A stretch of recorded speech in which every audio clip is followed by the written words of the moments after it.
Hello and welcome to Daily Prelims Practice, an initiative where we take up important news articles of the day and curate MCQs as per the demands of Civil Services exam. Articles covered today are shown on your screen, and detailed description of answers are provided in PDF and Word format in the description box down below. So, let us begin. Starting off with the first article of the day, which appeared on page 1 of the Hindu newspaper. The article reports that in the opening session of FIPIC 3 summit in Port Moresby, PM Modi spoke in favor of a free and open Indo-Pacific region and focused on India's commitment to assist the development goals of member countries. Now, regional groupings have become crucial in multipolar world order, thus making developments regarding them critical from prelims point of view. This can be seen in the previous year question of the year 2020, where a question on G20 was asked.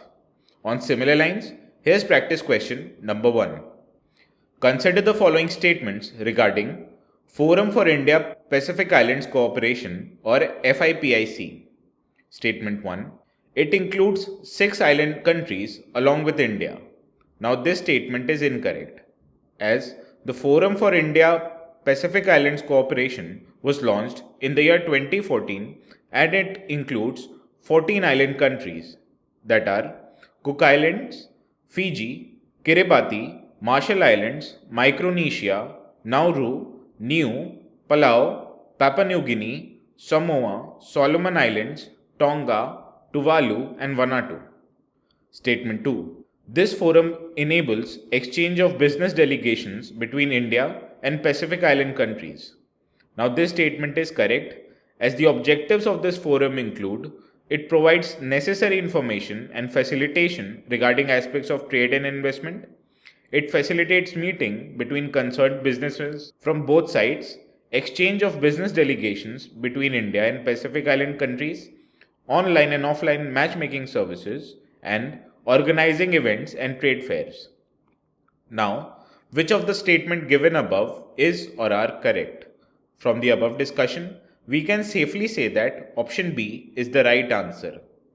Whereas PYQ is concerned, option A was the right answer. Now moving on to the second article of the day, which appeared on page 11 of today's Hindu newspaper. The article reports that the Vice President of India, in a speech, has called for a serious reflection on what he termed a tendency to weaponize disruption and disturbance as a political strategy in parliament and state legislatures. Now, constitutional posts like that of President, Vice President, Speaker, and election processes for these posts are important part of polity syllabus and is asked by UPSC before. This can be seen by the PYQ of the year 2018 where a question appeared on election of President of India. On similar lines, here's practice question number 2. With reference to Vice President, consider the following statements. Statement 1. The Electoral College consists only of elected members of the Parliament. Now, this statement is incorrect because Vice President, like the President, is elected by a method of indirect election. He is elected by members of an electoral college which consists of members of both houses of the Parliament, that is, both elected and nominated members of the Parliament. However, it does not include members of state assemblies as it was in the case of President. Statement 2. He can be removed by resolution passed in the Raj Sabha and Lok Sabha by a simple majority. Now, this statement again is incorrect as Vice President can only be removed by a resolution which is passed by a majority of all the then members of Raj Sabha and agreed to by Lok Sabha.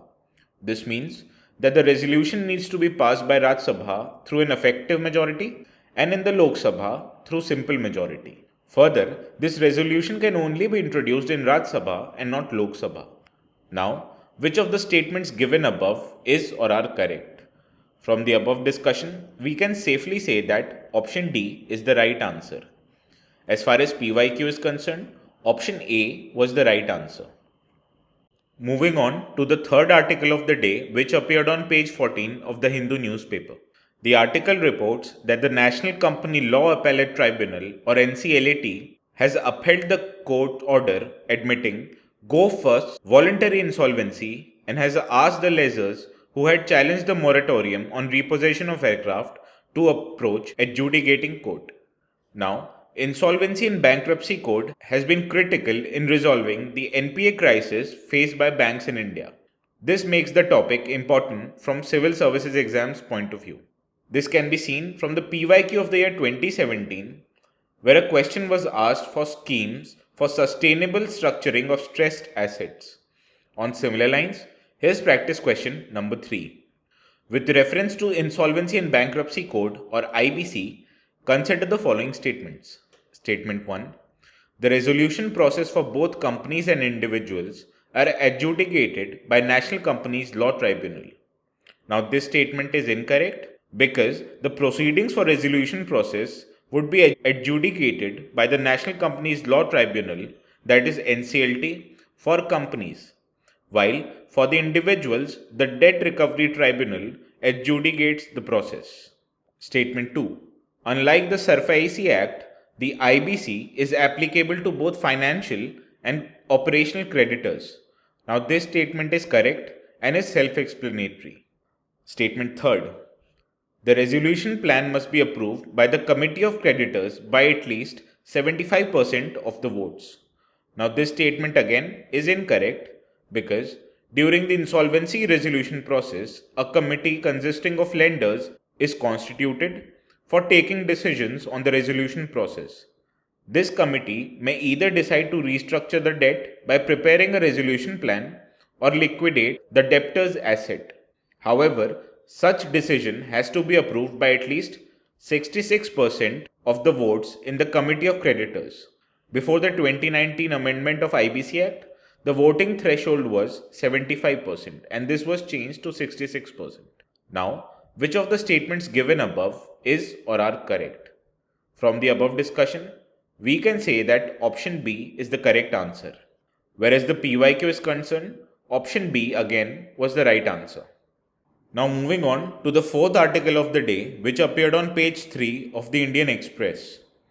The article reports that a burial site has been discovered in the Kutch region of Gujarat, and it is considered to be the largest pre-urban Harappan cemetery.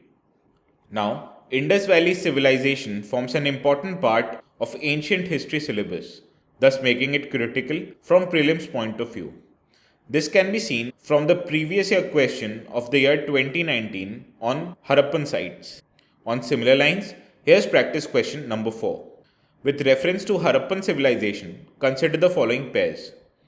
Pair 1 is Dholavira, which has a unique water harnessing system.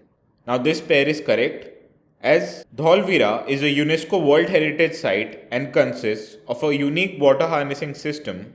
A water reservoir has largest Harappan inscription where an entire sequence spanning from early to pre-urban to late Harappan is observed. The second pair is of Lothal and it signifies a earliest evidence of a dockyard. Now this pair is also correct as Lothal in Gujarat is signified by dockyards, rice husk, fire altars and a first man-made port.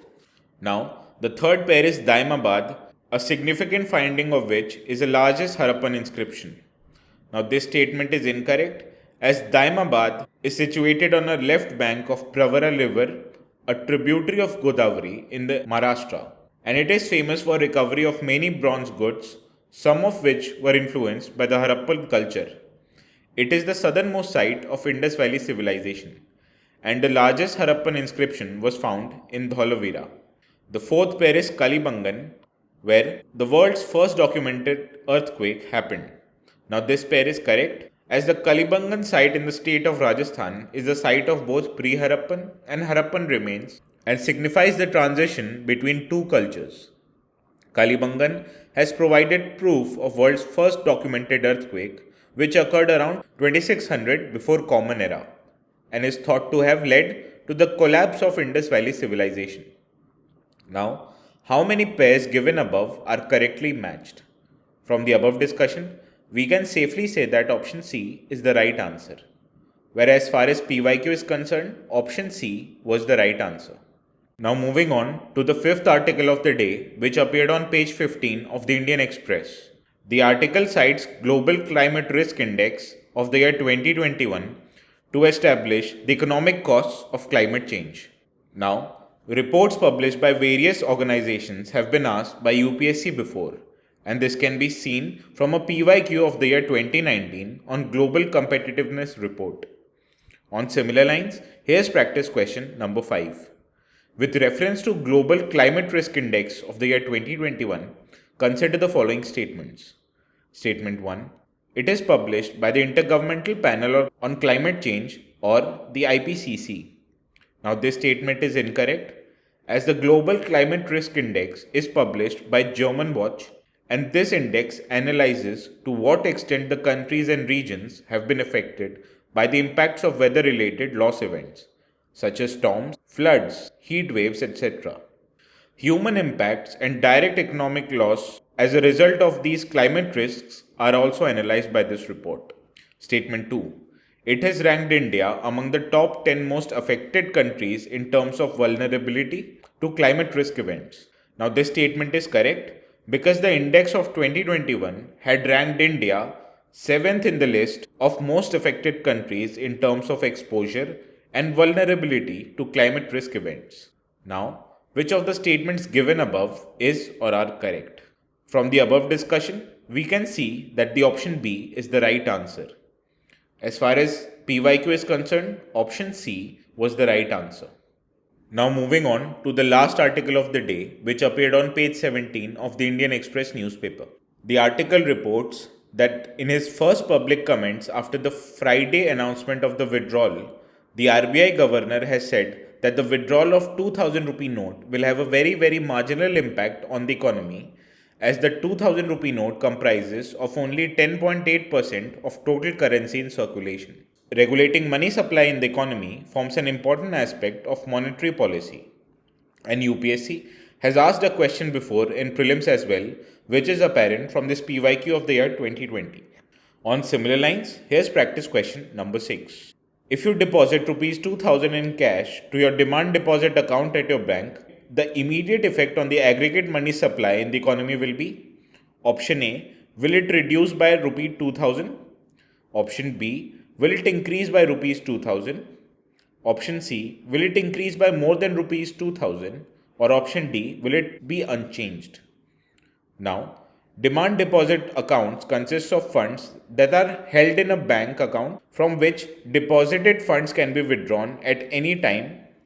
Current account and a saving account are types of demand deposit accounts. The money supply is the total value of money that is available in an economy at a point of time.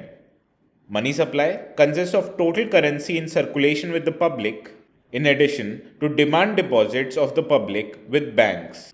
Hence, we can say that money supply is currency with publics and currency in the banks. Thus, if we look at the equation, when you draw cash from the bank, it goes to the currency in hand, but it does not change the value of money supply. Hence, there will be no change in the aggregate money supply, thus making option D the right answer. As far as PYQ is concerned, again, option D was the right answer.